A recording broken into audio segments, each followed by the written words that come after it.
அனைவருக்கும் என்னுடைய அன்பான வணக்கம். எல்லோரும் எப்படி இருக்கீங்க? நல்லா இருக்கீங்களா? நல்லா இருக்கணும். நீங்கள் இன்றைக்கி நம்ம என்ன பேச போகிறோம் அப்படின்னா, நானே எழுதிய என்னுடைய சொந்த கவிதைங்க. அந்த கவிதையை சொல்லிவிட்டு அந்த கவிதைக்கு உண்டான விளக்கத்தையும் தாங்க நான் பேச போகிறேன்.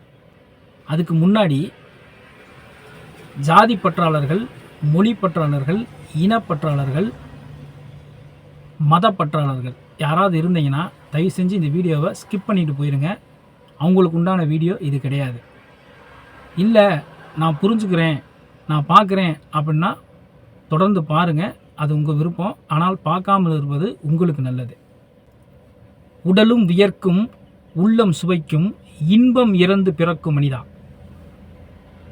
தனக்கது வழியே தடுத்தடு மாறி தவழ்ந்திடும் பூமி உனக்கென தன்னை சுழற்றியதுண்டா.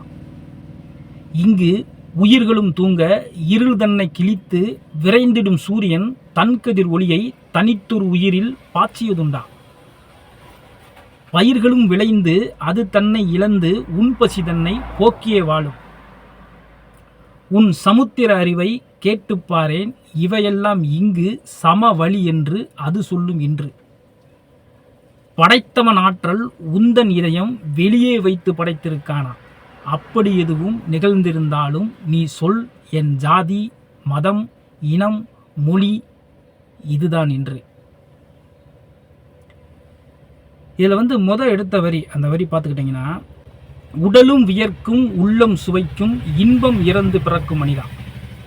அதாவது ஒரு கணவன் மனைவி இணையும் பொழுது, அம்மா அப்பா இணையும் பொழுது அந்த இடத்துல பார்த்தீங்கன்னா அவங்களுடைய ஊடலின் போது அந்த இடத்துல இன்பம் இறந்து போகும். ஆணுடைய உயிர் நீர் அது வெளியேறிச்சுன்னா ஸோ அந்த இடத்துல இன்பம் இறக்கப்படுது. அந்த இன்பம் இறக்கிறதுனால கோடிக்கணக்கான அணுக்கள் அங்கே சாகும். அதில் ஒரு அணுக்கள் மனிதனாக அந்த கருமுட்டைக்குள்ளே போய் உருவாகும். அப்போ அந்த இடத்துல என்ன ஆகுதுன்னா, அவங்களுடைய ஊடலின் பொழுது இன்பம் இறக்கப்பட்டு அந்த இன்பம் இறப்பதினால் பிறக்கக்கூடிய மனிதா அப்படின்னு சொல்லி அந்த கவிதையில் முதல் வரியில் வருதுங்க. அப்படி நீ பிறக்கக்கூடிய மனிதனே, நீ கேள், தனக்கது வழியே தடுத்தடு மாறி தவழ்ந்திடும் பூமி உனக்கென தன்னை சுழற்றியதுண்டா.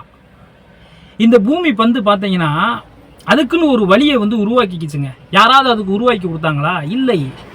ஒரு சக்தி, ஒரு பவர், அது தனக்குனே ஒரு வழியை உருவாக்கி கொண்டு இந்த பூமியில் அப்படியே இந்த உலகத்தில், இந்த பிரபஞ்சத்தில் அந்த பூமி அப்படியே வளம் வந்துக்கிட்டு இருக்குதுங்க. தடுத்தடு மாறி பலவிதமான அந்த பூமியில் நிறையா வெயில் அடிக்கும், பயங்கரமான வெயில் அடிக்கும், பயங்கரமான மழை பெய்யும், சுனாமி வரும். இப்படி பலவிதமான தாக்கங்களையும் தாங்கி கொண்டு தடுமாறினாலுமே தன்னை நிலைப்படுத்தி கொண்டு இந்த பூமி தனக்கு எது வழியோ அந்த வழியாக கரெக்டாக செயல்பட்டு சுற்றிக்கிட்டு இருக்குது. இப்படி சுற்றக்கூடிய பூமி, நான் இந்துக்காக மட்டும்தான் சுற்றுவேன், நான் முஸ்லீமுக்காக மட்டும்தான் சுற்றுவேன், நான் இந்த ஜாதிக்காரனுக்காக மட்டும்தான் சுற்றுவேன், நான் அந்த ஜாதிக்காரனுக்கு மட்டும்தான் சுற்றுவேன் அப்படின்னு என்னைக்காவது அது சொல்லியிருக்கா? இல்லை சொல்லத்தான் முடியுமா? இல்லை அது அப்படித்தான் படைக்கப்பட்டிருக்கா? இல்லை, பொதுவாக அனைவருக்குமே சுற்றுது. நீ எந்த ஜாதிப்பா? உனக்கெல்லாம் நான் சுத்த மாட்டேன். நீ இந்த ஜாதியா? உனக்கெல்லாம் ஏதோ ஒரு ஜாதியை போட்டுக்குங்க. ஏன்னா இப்போ அதை பற்றி சொன்னால் கூட எதாவது தப்பாகி போச்சுன்னா, ஆனால் ஏதோ ஒரு ஜாதியை போட்டுக்குங்க. நிறைய ஏகப்பட்ட ஜாதிகள் இருக்குது, ஏகப்பட்ட மதங்கள் இருக்குது, இனங்கள் இருக்குது, மொழி இருக்குது. அதனால் ஏதோ ஒரு, நீ எந்த மொழிக்காரன்பா? நீ என்ன கன்னடனா? உனக்காக நான் சுத்த மாட்டேன். நீ என்ன தெலுங்குனா? உனக்காக நான் சுத்த மாட்டேன். நீ என்ன தமிழனா? உனக்காக நான் சுத்த மாட்டேன்னு சொல்லியிருக்குமா? இல்லை. பொதுவாக அனைவருக்குமாகவும் இந்த பூமி தனக்குண்டான வழியில் சுற்றி வருகிறது. அனைத்து உயிரினங்களுக்கும் பொதுவாக சுற்றி வருது. அப்போ அப்படி சொல்கிறதுக்கு வாய்ப்பு இல்லை. இங்கு உயிர்களும் தூங்க இருள் தன்னை கிழித்து விரைந்திடும் சூரியன் தன்கதிர் ஒளியை தனித்தொரு உயிரில் பாய்ச்சியதுண்டா. அதாவது சூரியன் அப்படியே இருளை கிழிச்சுக்கிட்டு வெளியே வருது. அந்த சூரியன் நான் இந்துக்களுக்கு மட்டும்தான் ஒளி கொடுப்பேன், நான் முஸ்லீமுக்கு மட்டும்தான் ஒளி கொடுப்பேன், இல்லை நான் இந்த ஜாதிக்காரனுக்கு மட்டும்தான் ஒளி கொடுப்பேன், இல்லை அந்த ஜாதிக்காரனுக்கு மட்டும்தான் ஒளி கொடுப்பேன், நான் தமிழனுக்கு மட்டும்தான் ஒளி கொடுப்பேன், நான் தெலுங்கனுக்கு மட்டும்தான் ஒளி கொடுப்பேன், நான் கன்னடனுக்கு மட்டும்தான் ஒளி கொடுப்பேன், நான் மலையாளிக்கு மட்டும்தான் ஒளி கொடுப்பேன் அப்படின்னு சொல்ல முடியுமா? சொல்லியிருக்கா? இல்லை சொல்லத்தான் முடியுமா? இல்லை. அது பொதுவாக எல்லாத்துக்குமே ஒளி கொடுக்குது. யாருக்காவது ஒளி கொடுக்க மறுத்து இருக்கா? உலகம் தோன்றிய காலத்திலிருந்து அந்த சூரியன் வந்து உதிக்குது, யாருக்காவதும் ஒளி கொடுக்க மறுத்து இருக்கா? நீ வந்து இந்த இனத்துக்காரன், நீ வந்து இந்த மதத்துக்காரன், உனக்கு கொடுக்க முடியாது, இல்லை நான் அடிக்க மாட்டேன், நான் கொடுக்க மாட்டேன் அப்படின்ற மாதிரி நடந்திருக்கா இந்த உலகத்தில், இந்த பிரபஞ்சத்தில்? இல்லையே. அப்படி நடந்திருந்தா கூட பரவாயில்ல, இல்லையே. பொதுவாகத்தானே இருக்குது. பயிர்களும் விளைந்து அது தன்னை இழந்து உன் பசி தன்னை போக்கியே வாழும். உன் சமுத்திர அறிவை கேட்டுப்பாரேன், இவையெல்லாம் இங்கு சம வழி என்று அது சொல்லும் இன்று. அதாவது பயிர்கள் வந்து பொதுவாகத்தானே விளையுது. நான் இந்த ஜாதிக்காரனுக்கு மட்டும்தான் விளையுவேன் அப்படின்னு பயிர்களை விளைவிக்க முடியுமா? இந்த ஜாதிக்காரன் மட்டும்தான் சாப்பிடணும் அப்படின்ற மாதிரி இந்த விவசாயம் பண்ண முடியுமா? இல்லை இந்த மதத்துக்காரன் மட்டும்தான் சாப்பிடணும் அப்படிங்கிற மாதிரி அந்த விவசாயம் நடக்குமா? அது வந்து தன்னை விளைய வச்சுக்கிட்டு அது தன்னை இழந்து நம்ம அறுவடை பண்ணிடுறோம், அறுத்துடுறோம், காய்கறியை பிடுங்கிடுறோம், பழத்தை எடுத்துடுறோம். அது தன்னை இழக்குது. அந்த இடத்துல இழந்து உன் பசி தன்னை போக்கியே வாழும். உனக்குள்ள அந்த உணவாக போய் பல சத்துக்களாக உன் உடம்புக்குள்ள வாழுது. அது சாகலை. அந்த பயிர்கள்லாம் விளைய வச்சு அது குறிப்பிட்ட ஜாதிக்காரனுக்கோ மதத்துக்காரனுக்கோ போல பொதுவாக எல்லோருடைய பசியையும் தீர்த்து அவர்களுக்குள்ள அந்த சத்துக்கள் வாழுது, அந்த எனர்ஜி உள்ளே போகுது. என்னைக்கா அந்த பயிர்கள் வந்து நான் வந்து இந்த மதத்துக்காண்டி மட்டும்தான் வளருவேன், இந்த ஜாதிக்காக மட்டும்தான் வளருவேன் அப்படின்னு சொல்ல முடியுமா? சொல்லியிருக்கா? இல்லை சொல்லத்தான் முடியுமா? இல்லை இயற்கையில் அப்படி தான் இருக்கா? இல்லை. அப்போ அனைவருக்கும் பொதுவாகவே பயிர்கள் விளையுது, அனைவர்களுடைய பசியும் பார்க்குது. யாரை வந்து எந்த மதத்துக்காரன், எந்த ஜாதிக்காரன், எந்த இனத்துக்காரன், எந்த மொழிக்காரன் பார்க்கல. பசி இருக்கா? ஆக்கிடுவேன், அவ்வளோதான். இப்படி தானே இருக்குது. உன் சமுத்திர அறிவை கேட்டுப்பாரேன், இவையெல்லாம் இங்கு சம வழி என்று அது சொல்லும் இன்று. ஆமாடா, யாரோ ஒருத்தர் யூடியூப்ல சொல்றாரு, உங்களுடைய அறிவை, உங்களுடைய சமுத்திர அறிவை கொண்டு சிந்திச்சு பாருங்க, இங்க ஏதாவது பிரிக்கப்பட்டிருக்குதா? இந்த இயற்கை யாரையாவது எந்த மனிதனாக இனமாகவும் மொழியாகவும் ஜாதியாகவும் பிரிக்கப்பட்டு இருக்குதா இந்த பிரபஞ்சத்துல அப்படின்னு உன்னுடைய சமுத்திர அறிவை கேட்டுப்பாரு. மிக பிரம்மாண்டமான விரிவான உன்னுடைய அறிவு. அந்த அறிவை கொஞ்ச நேரம் உட்கார்ந்து சிந்திச்சு பாரு. எல்லாம் பொதுவாகத்தானே இருக்குது. மனிதன் தானே பிரிச்சு வச்சிருக்கிறான். இந்த ஜாதி, இந்த மொழி, இந்த இனம், இந்த மதம் அப்படின்னு சொல்லி மனிதன் தானே பிரித்து வச்சிருக்கிறான். இந்த இயற்கை பிரித்து வைத்து இருக்கிறதா அப்படின்னு சிந்திச்சு பாரு அப்படின்னு இந்த கவிதை வந்து இந்த வரிகளில் வருது. அப்போ பொதுவாகத்தான் இந்த அறிவு வந்து நம்ம சிந்திக்கும் பொழுது எல்லாமே பொதுவாகத்தான் இருக்குது. சரி, இதுக்கெல்லாம் மேலே படைத்தவன் ஆற்றல் உந்தன் இதயம் வெளியே வைத்து படைத்திருக்கானா? எப்பா, நாங்களாம் பாரு தமிழர்கள், எங்களுக்கெல்லாம் இதயம் வெளியே இருக்குது பார்த்தியா, நாங்களாம் தமிழர்கள் அப்படின்னு சொல்ல முடியுமா?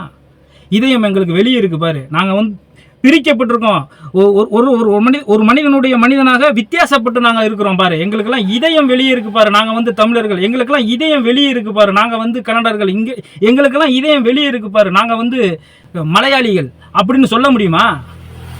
நாங்கள் வந்து தெலுங்குக்காரவங்க, எங்களுக்கெல்லாம் பாரு இதயம் வெளியே இருக்கு அப்படின்னு சொல்ல முடியுமா? முடியாது. எப்படி சொல்லுவ? ஏதோ ஒரு வித்தியாசத்தை காமிக்கணும். இந்த ஜாதி, மதம், இனம், மொழி, இதில் வந்து ஏதோ ஒரு மனிதன் வித்தியாசத்தை காமிச்சிட்டானா ஓகே, ஏற்றுக்கலாம். பாருப்பா, எங்களுக்கு எல்லாம் இதயம் வெளியே இருக்கு, நாங்களாம் வந்து இந்த மதத்துக்காரவங்க, பார்த்தியா உங்களுக்கெல்லாம் இதயம் உள்ளே இருக்கு, நீங்கள் வேற மதத்துக்காரவங்க அப்படின்னு சொல்ல முடியுமா? படைத்தவன் ஆற்றல் உந்தன் இதயம் வெளியே வைத்து படைத்திருக்கானா, அப்படியாவது ஏதாவது ஒரு வித்தியாசத்தை காமி அப்படின்னு இந்த கவிதையில் வருது. அப்படியாவது ஏதாவது ஒரு வித்தியாசத்தை காமி. ஸோ நாங்கள் புரிஞ்சுக்கிறோம், ஆமாம் நாங்கள் வேற ஆளுங்க, நாங்கள் வேற ஜாதி, இல்லை நாங்கள் வேற மதம், இல்லை நாங்கள் வேற மொழி அப்படின்னு பிரிச்சுக்கலாம். முடியாதே. படைத்தவன் ஆற்றல் எல்லோருக்கும் இதயத்தை உள்ளே வைத்து தான் படைத்திருக்கிறார். பிரிச்சா படைச்சிருக்காரு. மனிதனுக்கு மனிதன் வித்தியாசம் ஏதாவது இருக்குதா? மொத்தம் இருக்கிறதே பிளட் குரூப்பு 4. சரியாக தெரியல எனக்கு. ஸோ அதிகபட்சம் 4 தான் இருக்கும்னு நினைக்கிறேன். அப்போ இதுதான் உலகம் முழுவதும் இருக்குது. உலகம் முழுவதும். அப்போ உடலாலும் மனதாலும் உதிரத்தாலும் எல்லாத்துலேயும் ஒன்றுபட்டு ஒற்றுமை உள்ள மனிதர்கள் தான். இங்கே பூராவே மனித இனம்தான் இருக்கே தவிர வேறு எதுவுமே இல்லையே. அப்படி ஏதாவது நடந்திருந்தால் கூட பரவாயில்ல. அப்படி எதுவும் நடந்திருந்தாலும் நீ சொல், என் ஜாதி, மதம், இனம், மொழி இதுதான் என்று அப்படின்னு நீ சொல்லு. என்னைக்கு இந்த மாதிரி ஒரு மாற்றங்கள் இருக்குதோ, தனியாக வருதோ இல்லை வரலையோ தெரில, வந்துட்டா மட்டும் நீ சொல்லு. நான் வந்து இந்த ஜாதிக்காரன், நான் வந்து இந்த மதத்துக்காரன், நான் வந்து இந்த மொழிக்காரன்னு சொல்லு அப்படின்றதோட இந்த கவிதை வந்து முடியுதுங்க. முழுவதும் கேட்டிருப்பீங்கன்னு நினைக்கிறேன். நம் அனைவரும் மனிதர்கள் தான். தயவு செய்து புரிந்து கொள்ளுங்கள். நான் எதுக்காக இந்த வீடியோவை பேசுகிறேன், நீயும் நானும் ஒன்று. எல்லோரு மனிதர்களும் மனித இனமும் தான்.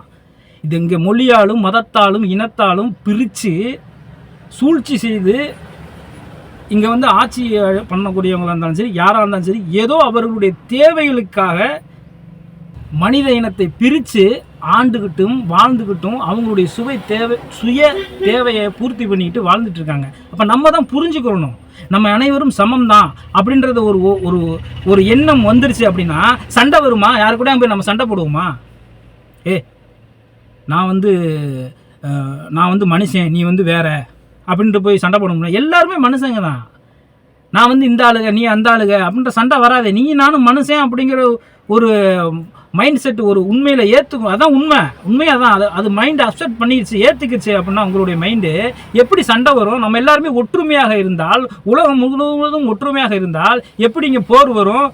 எதுவுமே வராதே, சண்டையே வராதே. எல்லாரும் ஒற்றுமையாக இருந்தால் எப்படி எல்லாருமே நல்லா இருக்கலாமே. ஒரு தாய் பிள்ளைகள் தானே, எல்லோருமே ஒரு தாய் பிள்ளையாக தானே பிறந்திருக்க முடியும். அப்போ எப்படி சண்டை வரும்? ஒருத்தருக்கு ஒருத்தர் போட்டி வராது, உலகமே அமைதியாக இருக்கும்ல, எல்லோரும் ஒருத்தருக்கு ஒருத்தர் உதவ ஆரம்பிச்சிருவாங்கல்ல. அந்த மனித நேயம் அதை வந்து புரிஞ்சுக்கிறதுக்காக தான் நீங்களும் புரிஞ்சுக்கிறணும், நான் புரிஞ்சுக்கிட்டேன். ஸோ நீங்களும் புரிஞ்சுக்கணுன்றதுக்காக இந்த வீடியோவை நான் வந்து பதிவிடுறேன். வேறு எந்த ஒரு நோக்கம், அரசியல் நோக்கமோ வேறு எந்த ஒரு நோக்கமோ இதுக்கு கிடையாது. ஸோ நீங்களும் மனிதர், நானும் மனிதர் அப்படிங்கிற ஒரு புரிதலை ஏற்படுத்துவதற்காக தான் இந்த வீடியோ வந்து நான் பதிவிடுறேங்க. மீண்டும் மற்றும் ஒரு நல்ல வீடியோவில் சந்திப்போம்.